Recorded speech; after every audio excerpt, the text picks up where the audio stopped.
there's a special calling going out around the world. Inside, when you get to the right time and the right age and the right place, you will come to realize that you're just not part of this world.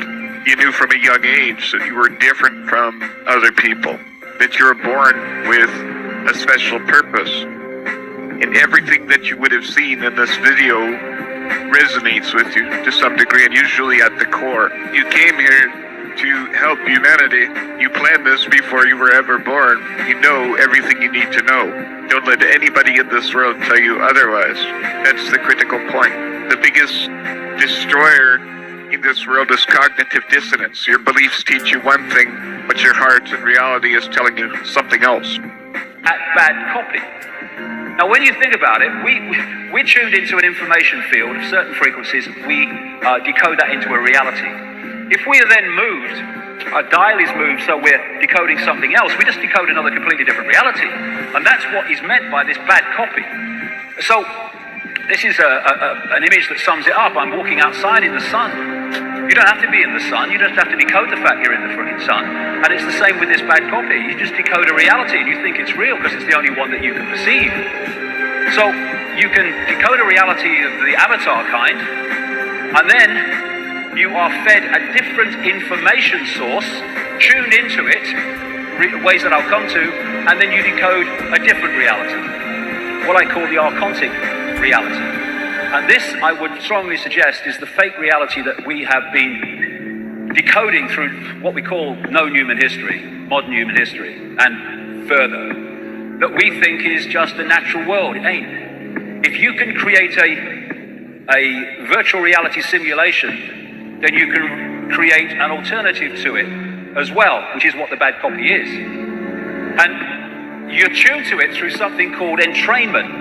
Entrainment is the process by which, if you have three violins and they're all plucked to the same note, therefore they are the dominant frequency, put another violin in there, either plucked to another note or not plucked to any note, and it will start vibrating in sympathy with them, because they're the dominant frequency. And if you can create a dominant frequency, then you can start to entrain the human decoding system into that frequency, and suddenly you're decoding a completely different reality.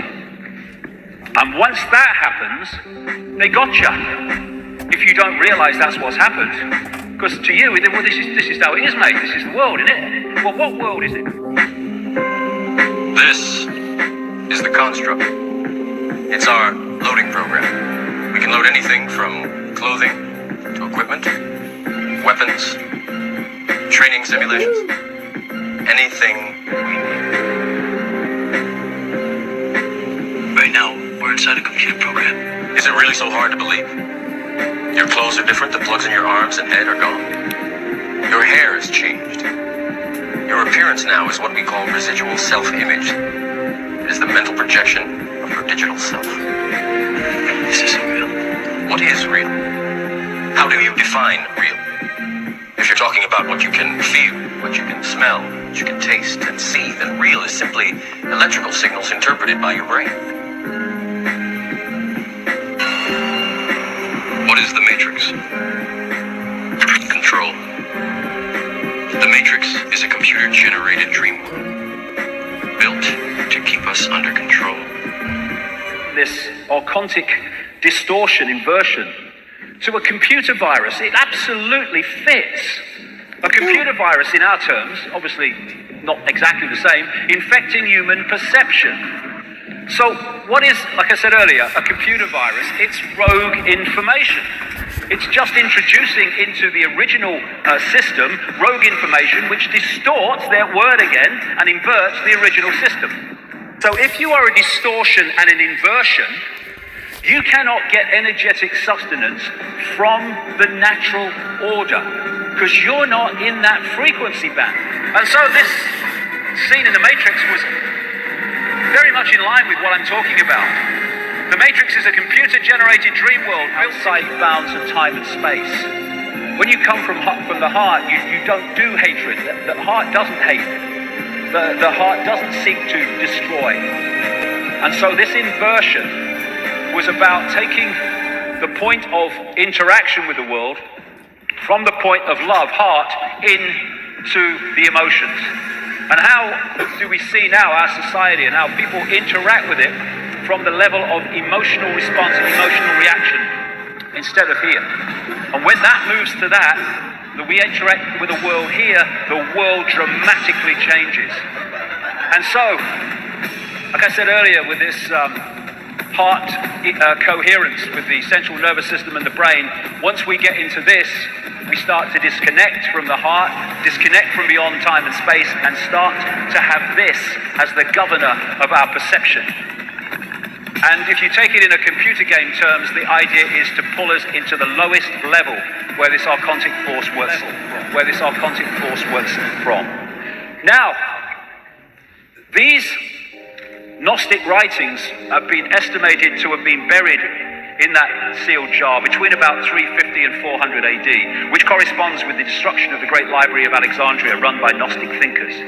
But it's suggested that they were possibly written about 100 AD.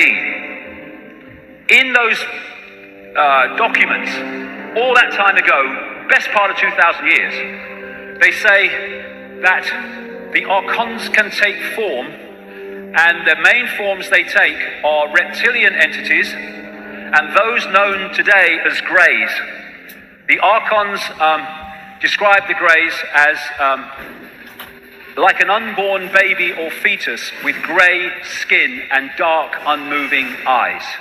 That was nearly 2,000 years ago, and it's the same description as, hey, he's mad. And my response to that has always been the same as well. I simply want to know what the bloody hell's going on, me. Just want to know what's going on. Whatever it is, I want to know. I simply want to know what the bloody hell's going on, me. Just want to know what's going on. Whatever it is, I want to know. And if people don't like it, well, they do the other thing, that's just as good. But is it madness?